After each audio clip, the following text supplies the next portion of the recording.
Yo, got a Danger Dark World deck for you. Pretty basic 40 card list. I'm brand new to the deck. Picked up the structure deck not knowing what a single one of the cards did just because I like Dangers. After reading the cards, goddamn, this is a pretty fun deck. Let me show you what I'm working with. Wow. 2 Rainbow, 3 Grapha, and 2 Silva. So the way Dark Worlds work is if they're discarded for effect, not cost, they have effects, and they gain bonus effects if it was your opponent that discarded them. So Rainbow searches a level 5 or higher Dark World, so he can grab these 2 guys, and if he's discarded by an opponent's effect, he can summon from deck to either field in addition. This card can also be summoned out of your grave non-once per turn by returning a level 7 or lower Dark World on your field to the hand. And pretty much every Dark World isn't once per turn, so it's giving you a little resource loop that can get out of hand. Get it?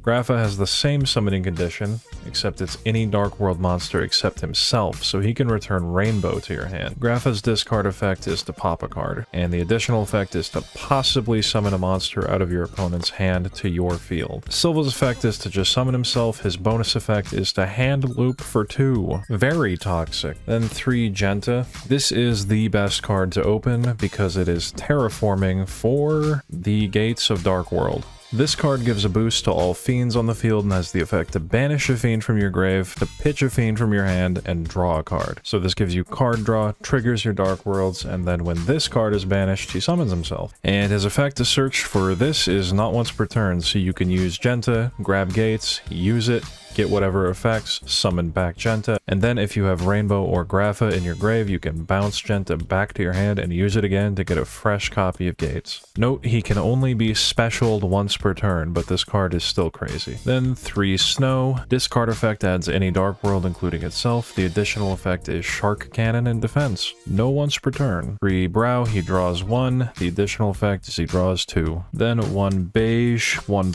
Parl, and 1 Ceruli. This guy just summons himself. This guy is a reborn or an additional reborn from banished or hand as well. And Ceruli summons himself to your opponent's field and forces you to discard. Definitely the most crooked card in this deck, enabling you to hand loop your opponent, or I've seen people talk about playing Rivalry in this deck to lock your opponent into fiends. Pretty small danger package. It's 1 Bigfoot, 1 Thunderbird, 2 copies of Nessie, 1 Chupacabra, 1 Mothman, and 1 Jackalope. Wanted to play Thunderbird as help with back row and extension for Coach King. I chose 2 Nessie over something like a Tsuchinoko because I just think it's the highest value one should it hit itself. Chupacabra mainly because it's a fiend. Mothman isn't particularly great, but it's a 4. Then I'm playing 1 Salamander Catalyzer. This card is so good in this deck, it's honestly tempting to play 3, but I'm playing Allure, so maybe not the greatest idea. So he reveals himself and another fiend in hand, and you can summon either one of those, and then the other is discarded to the grave. So it triggers your Dark Worlds, he summons himself for free essentially,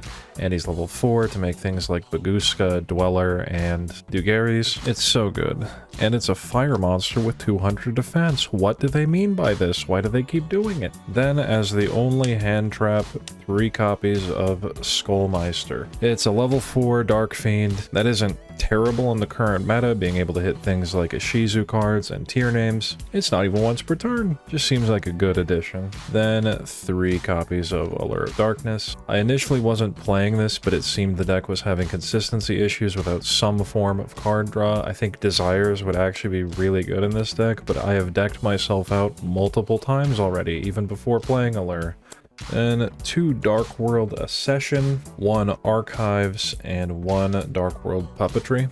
This is a quick play during the main phase Miracle Fusion that can technically summon any Fiend Fusion, but there is unfortunately one good one, which is a shame because this card also has an effect to add itself back from the grave by discarding a Dark World monster. It's kind of designed to summon Grapha Dragon Overlord, add itself back, and then be ready to use again on your opponent's turn, but there's nothing good to summon. Another part of this card is that if you're summoning a Dark World using this, you can discard monsters from your hand. Archives is a continuous spell that lets you discard a Dark World monster to give your Dark Worlds an attack boost. Note, you do have to control a Dark World monster monster to use this, making it not the best starter. The actual reason to play this is if a monster whose original type is Fiend is discarded from your hand by the effect of a Dark World card or an opponent's card effect, even during the damage step, you can discard a card and then draw 2 cards, and that's discard any card. And that's a triggered effect, so you can do it on your turn, and then you can do it on your opponent's turn as well.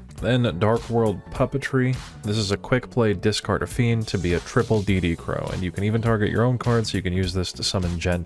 It has the second effect, except the turn this card is sent to the grave, you can banish this to add back a banished Fiend. I don't know if this card will stay in the deck. Right now, it's here as a card to discard or try and get into the grave to somehow get value off Nightmare Griffin. It's also not terrible going second against a deck that might have the Ishizu Shufflers or just something in the graveyard. Just trying it out. For the extra deck, 1 Dark the Dark Charmer, 1 Muckraker from the Underworld. This card cannot be used as link material the turn it's summoned. You can discard for effect to summon any Fiend from your grave.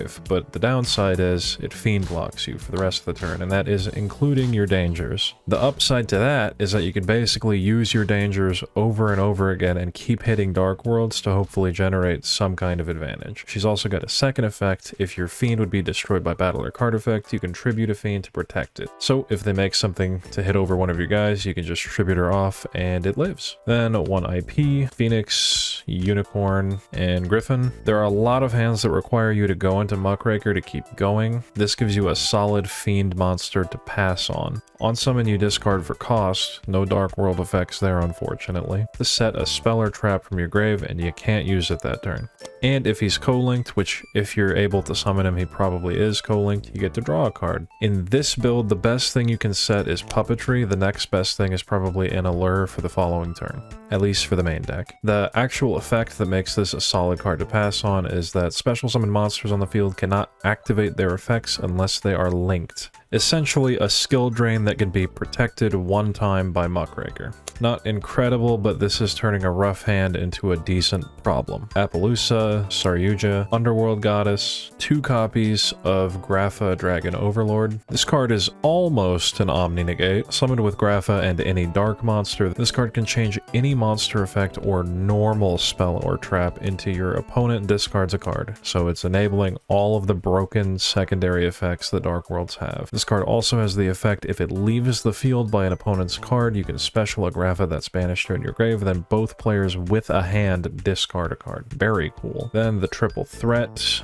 Dweller, Dugaris, and Baguska. Important to note that these 2 are indeed Fiends, so if you're Raking Muck, you still got access to the boys. And the last card is Coach King Giant Trainer. This card wins in time and says draw 3 at the cost of losing your battle phase. Honestly, don't know if this is better than if this slot was Zeus or something, but it says draw 3, so I have to play it. Another note, I wanted to play cards like Zealantis, the BLS Link, and Hope Harbinger, but there just aren't enough extra deck spots. For the side deck, it's a little bit unhinged. 3 Nibiru. This card is horrible against Tear Lament and many other decks, but the decks it isn't bad against, it will catch them by surprise and probably FTK them. At least the games I've played recently, this card would absolutely clobber them. And I wanted to play a hand trap because too many people are getting comfortable thinking their opponent will just be on board breakers. Then I put gold in here. Going second, Silva has a lot less impact, so I thought I might as well replace one of them with a searchable potential double pop. No idea if this effect will ever actually resolve, but worth a shot. Then 3 dragged down into the grave. All for Droll. Not playing Called By because it's not super helpful with dangers. You could definitely just hit the Called By and then it's not doing you much good. There's not a ton I can do about Shifter other than hope I draw a way to make Baguska. Baguska Pass ain't bad.